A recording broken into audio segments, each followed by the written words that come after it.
Welcome back to Inherited Dawn, a One Piece podcast. This week we are covering chapter 1186, titled The Mismatched Eyes. And folks, we have to start at the end. We just have to, because after all the pain and all the lore and all the setup, the final moment is one of the most satisfying things I have ever read. Luffy just punched the king of the world in the face. A direct, hockey-infused punch square on the jaw. It's a declaration of war on a scale we haven't seen before. It's not just an attack on a king, it's an attack on the very concept of the world's order. A fist against a secret held for 8 centuries. I could feel that panel. You know Oda would draw the sound effect taking up half the page, the impact lines, the shock on everyone's faces. This is the punch that's going to be heard around the world, except no one's going to know who got punched. Bro, this is bigger than him punching St. Charlos. That was punching the system's obnoxious mascot. This was punching the system's god. An excellent comparison, Franky. The punch at Sabaody was an act of defiance against the public face of oppression. This is an act of rebellion against the hidden truth of it. One was a crime against the nobles. This is a blasphemy against their deity. We are going to be feasting on the fallout from this for weeks, months maybe. If you want to make sure you're at the table for that conversation, maybe pass this podcast along to a crewmate who needs to get caught up. Think of it as sharing the Straw Hat spirit. But to understand the weight of that punch, we have to go back to the beginning of the chapter, to Brook in the throne room of Esperia. It's pure horror. King Reuben is dead on the floor, and Brook is just screaming for a medic. He's refusing to accept what's right in front of him, begging him to hold on. That's our Brook. The loyalty is just baked into his bones. We saw it with the Rumbar Pirates, we see it with the Straw Hats, and we see it here. He will be the last one standing, trying to keep everyone together even when it's hopeless. And it's a particularly cruel type of hopelessness. It's not a battle. There's no honor in it. It's a quiet, cold assassination. Then the door to the throne room closes. The figure, who we now know is Emu possessing Mars, seals them inside. It's such a deliberate, theatrical, and chilling action. They're trapped in this moment of betrayal. It's so creepy. It's not a slam, it's a quiet click. Like a cage door. Emu isn't just killing a king, they're putting on a little show for Brook, a private tragedy just for him. It's super messed up. It suggests a level of sadism and control that is truly terrifying. Emu isn't just a ruler, they are a puppet master. They've isolated the victim, the betrayer, and the witness on a single stage. It speaks to a profound arrogance. Immediately, Brook turns his attention from his fallen king to the other two, to Shuri and this mysterious man standing with her. He draws his sword, demanding to know who this guy is, what he did to her. Because he can't believe she would do this. He says it plainly. He's known her from the day she was born. There's no reality in his mind where she is the killer. He's searching for any other explanation, any external force that could make this happen, because the alternative is simply too monstrous for him to comprehend. And that's when she drops the bomb, the first one anyway. She tells him something she claims she just found out herself. She's the child of a world noble. A fact presented not with shame or confusion, but with a chilling sort of clarity, as if it explains and justifies everything. Brook immediately rejects it. He calls her Reuben's rightful heir, which is the only thing that matters. Because it is the only thing that matters. He's spitting straight facts. It doesn't matter where you came from. It matters who raised you, who loved you. It's the story of Nami and Bellemare, Sanji and Zeph, me and Tom-san. Blood means nothing next to that bond. Brook has lived long enough to know that better than anyone. He understands the concept of found family, perhaps more deeply than anyone alive. But Shuri, she has rejected that entirely. She uses her newfound lineage as a weapon against the man who gave her a life. But she just doubles down. She says there's no proof she's her daughter, and because of that, she feels like she wasted 16 years of her life. That line is just, it's monstrous. It makes my circuits cross. Wasted? A life of being loved and protected in a royal palace? She thinks that was a waste? It's the logic of it that's so twisted. She condemns Reuven for lying, for letting his people die to protect her, this one person the world nobles actually wanted. She frames his paternal love as a selfish act that doomed his kingdom. But he was being a father. He was protecting his daughter from the actual monsters of the world. That's not a lie, that's love. He made the only choice a real father could make. He put his kid first. He did what Iceberg's parents didn't do for him. What kind of backwards, messed up logic is she running on? The logic of the world nobles, perhaps. A logic where individual value is determined by bloodline and strategic importance, not by love or personal connection. She doesn't see it as a father saving his daughter. She sees it as a king mismanaging an asset. It's a rationalization so cold it feels alien, as if it were programmed into her. She says it'll make Esperia a lawless wasteland, and she doesn't even care. She broke, or something broke her. You can almost see the gears turning in her head, but they're grinding out something awful. She's not just killing her father, she's killing her entire home. She's performing a sort of ideological purge of her own past. To accept her new identity as a world noble's child, she feels she must completely eradicate her old one. The kingdom, the king, the bonds, all of it must be turned to ash. And then the other individual speaks up. The man with her. He says he remembers Brook from his time as Candel's squire. The name drop is so casual, like he's just catching up with an old acquaintance over coffee, not standing over a fresh corpse. It's a power play. He's establishing a history, a connection, making the betrayal feel that much deeper. He's not just a stranger who appeared today. He's been a phantom in their history all along. And Brook looks at him, really looks at him, and sees his eyes. They're mismatched, just like Shuri's, and the whole horrifying picture just slams into place. You can feel Brook's soul just drop out of his body. The final piece of his denial just shatters. He's Manmayer Gurou, a knight of God, and he's her biological father. Another one. We're finally meeting the Knights of God, and they are just the absolute worst people imaginable. First Garling with his championing of genocide and his smug attitude. Now this guy. He shows up after 16 years, turns his daughter into a murderer, and acts like it's a family reunion. What a piece of scrap metal. It paints a terrifying picture of this organization. They aren't just enforcers, they appear to be ideologues of the highest order, completely loyal to the celestial dragon doctrine. Gurou doesn't see a daughter he abandoned, he sees a genetic legacy to be reclaimed for Emu. And then he gives us this crucial piece of information. He says Emu values their eyes, what he calls bipolar irises, because they're extremely rare. This is a massive revelation. It confirms that specific genetic traits are coveted by the highest power in the world, not just for their rarity, but for a purpose. Valued how? Like a collector's item, or is it a power? Is it like a rare stamp, or is it like a weapon? It's a power. He starts to say that he himself was unable to awaken something, but perhaps Shuri can. This implies a potential, a latent ability tied directly to this genetic marker, similar to how Lunarian biology grants them unique abilities, or how the voice of all things seems to be inherited. But Emu cuts him off. Mars, possessed by Emu, silences him before he can finish. So whatever this eye power is, it's a secret that Emu wants kept under absolute lock and key. This guy, this top-tier Knight of God, was about to spill the beans, and his boss zapped him quiet. This is arguably one of the most important moments in the chapter from a lore perspective. We know Emu operates in absolute secrecy. For Gurou to speak of this power so openly, even in a closed room, was a transgression. It implies the secret is so profound that even its existence being mentioned is forbidden. Emu isn't just paranoid, they are protecting something of immense strategic value. What could it be? The ability to control Zunesha, to read poneglyphs without the training, to command one of the ancient weapons? The possibilities are super scary. And this guy, Gurou, he has the eyes, but he couldn't get the power to work.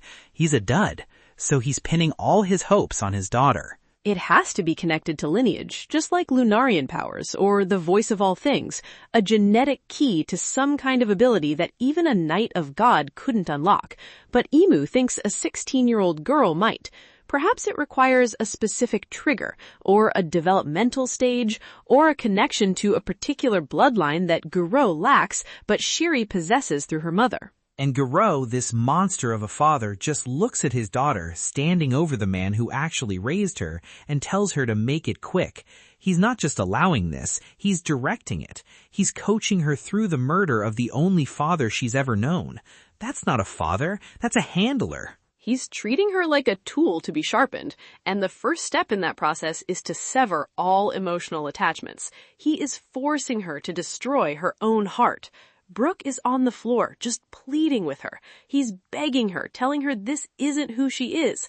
He's still trying to reach the girl he knows is in there, appealing to the years of shared history.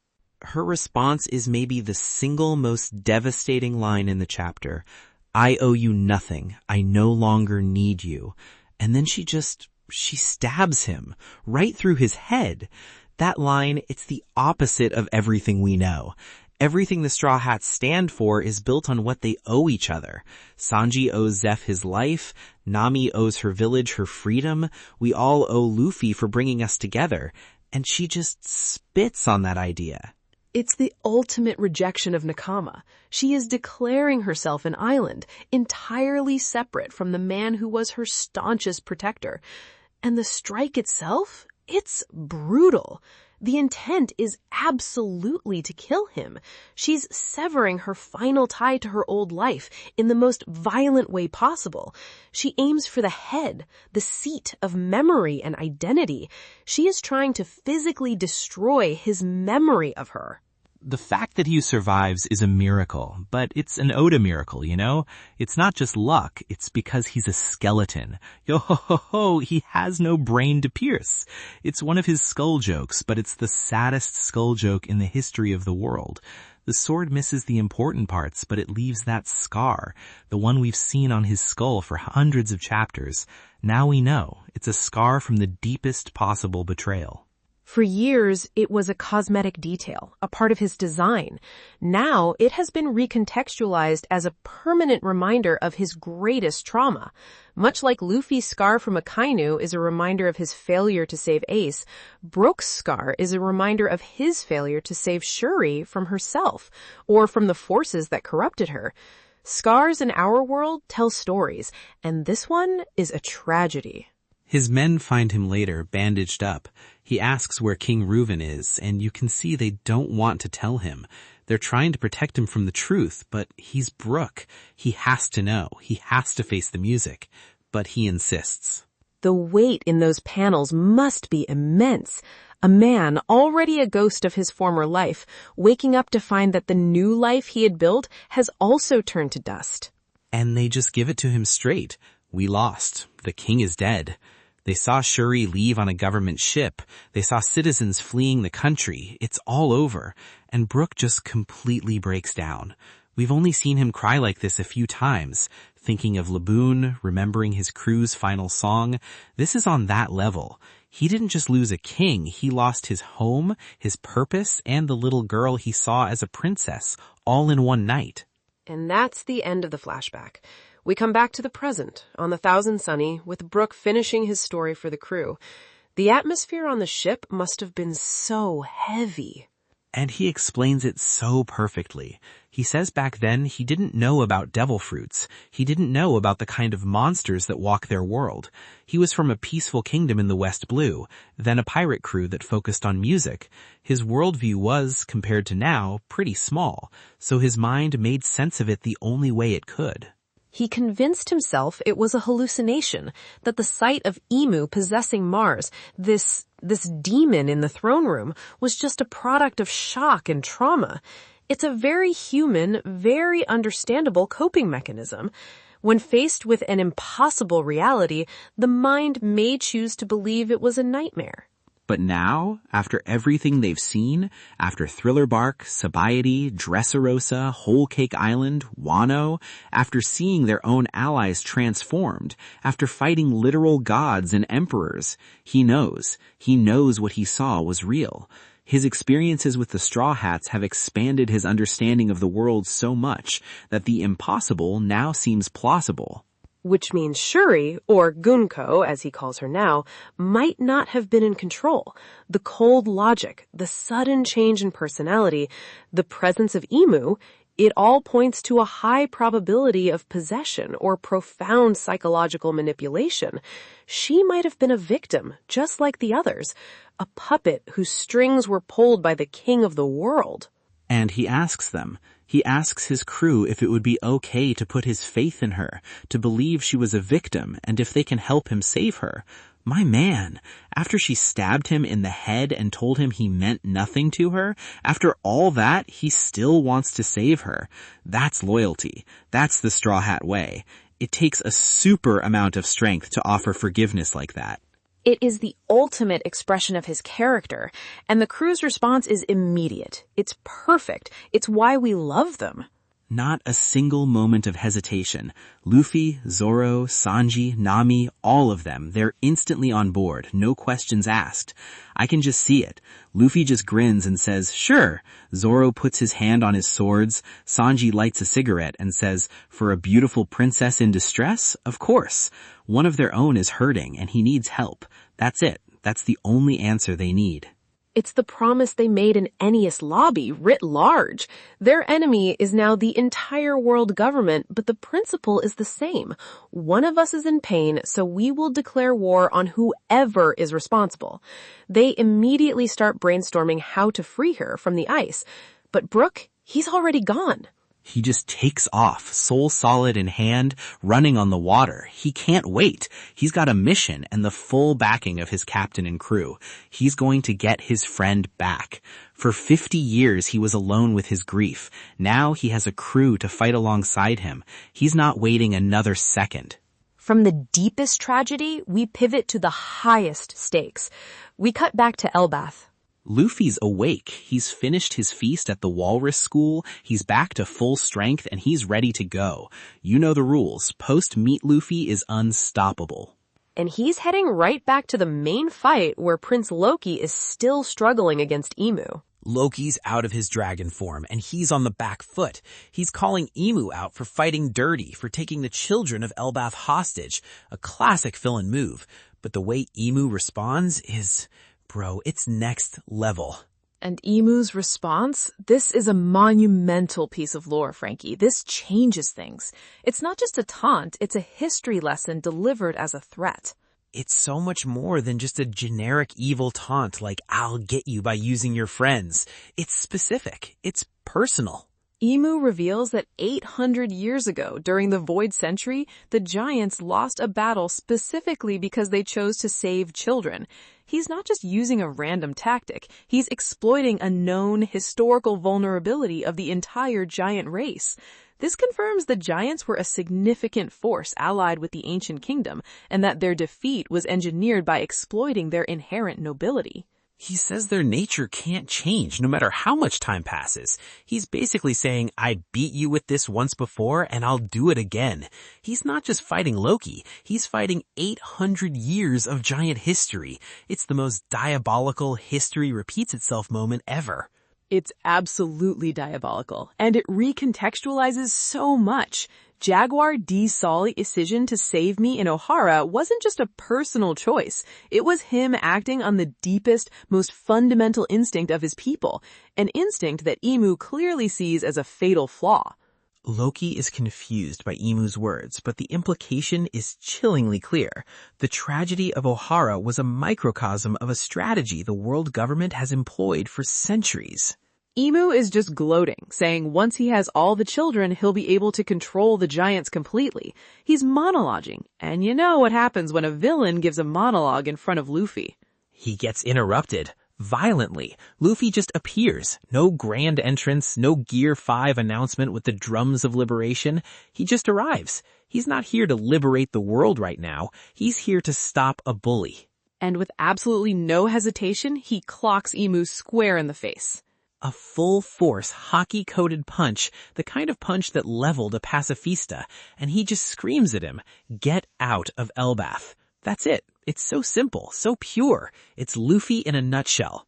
It's pure instinct. He sees his friend Loki in trouble. He sees an enemy hurting people and threatening kids on an island that has shown him nothing but hospitality, and he acts. There's no calculus, no weighing of consequences. There is only a problem, and his fist is the solution. That's the captain. That is the king of the pirates. He doesn't need the lore. He doesn't need to know this is the secret ruler of the world who masterminded an 800-year conspiracy. He just knows this is the guy who needs to get punched. Bro, it was perfect. Super! He just punched a secret that has been kept for 800 years. He put his fist on a ghost, a god king who no one is supposed to know exists. The political and historical fallout of this single action is immeasurable. The world just changed. That punch wasn't just an attack. It was a revelation. It proved that the god of this world is a physical being who can be touched. And if he can be touched, he can be beaten. The fight for the dawn is officially on. What a chapter. My heart is still pounding. Incredible. There's so much to think about moving forward. The nature of the bipolar irises, the history of the giants, Brook's rescue mission, and of course the immediate aftermath of that punch. For real. If that final punch got you as hyped as it got me, you should definitely drop a comment and let us know what you think Imu's reaction is going to be. Is he going to get up? Is he going to be bleeding? I need to know. I have a few thoughts on that myself. What are your predictions for 1187? Okay, prediction 1, the next chapter is going to open on Imu's face. A full page spread, and he's not going to have a single scratch on him, not a drop of blood. He's just going to be smiling, a calm, eerie little smile, and it is going to be the most terrifying image in the series. Luffy hit him with everything he had in his base form, a full-on hockey blast, and it did nothing. That'll set the power ceiling right through the roof of the sky. That would be a chilling way to establish the power difference, a true gut punch for us after the triumphant moment. I like it, a very effective way to build tension. Prediction 2 for Brook, he finds Gunko still frozen in that block of ice. He's gonna try to use his music, his soul solid powers, maybe a new chili slash from his devil fruit to try and shatter it or wake her up. But it won't work because the ice isn't normal. It's protected by some kind of advanced celestial dragon science, maybe infused with sea stone or some other weird energy, and he's gonna have to find another way. It won't be a simple power-up that solves this. It's gonna take brains. A good character-focused prediction. It keeps the stakes personal for him. Okay, my turn. My first prediction is that we will get a direct follow-up on the lore Imu dropped. Loki, having just heard it, will recognize a fragment of the story. He'll say something like, "The great loss of the children? That's a forbidden story from the Void Century." He'll confirm it's a real event in giant history, a tale so painful it's been suppressed for generations, solidifying the connection right then and there. Oh, I love that. Give us the history, Oda. Let the giants finally learn the truth of their own past. Second prediction, we're going to cut away from Elbath, briefly, to the other Gorosei scattered across the globe. They're going to feel the fact that Imu was just physically struck, maybe through some kind of psychic connection they all share. It'll be like a tremor through their very being. And for the first time, we are going to see them in a state of pure panic. Their composure will shatter. Their god has been touched by a pirate. The impossible has happened. Bro, that would be amazing. Seeing those smug old guys actually scared for once, sweating and shaking because some kid in a straw hat just smacked their boss. Sign me up. That would be super satisfying. And my final prediction, we see Manmayer, Gurou, and Shuri, now Gunko, arrive at their destination. I think it will be Marajua, and we'll see them meet with the other Holy Knights, maybe even with Figureland Garling himself. This will serve to officially establish that faction as a major threat for the final war, a collection of the world's most powerful and ideologically corrupt fighters, all gathering to defend their god. The Knights of God are definitely coming. It's going to be a showdown for the ages. The Straw Hat Grand Fleet versus the armies of the world government and the Holy Knights. The scale is just getting bigger and bigger. I can't wait to see what comes next. Each chapter feels like we are reading a forbidden text. Me neither. This is peak One Piece, folks. Thanks for tuning in to Inherited Dawn. We'll see you next week to break down whatever madness Oda throws at us next. Stay super.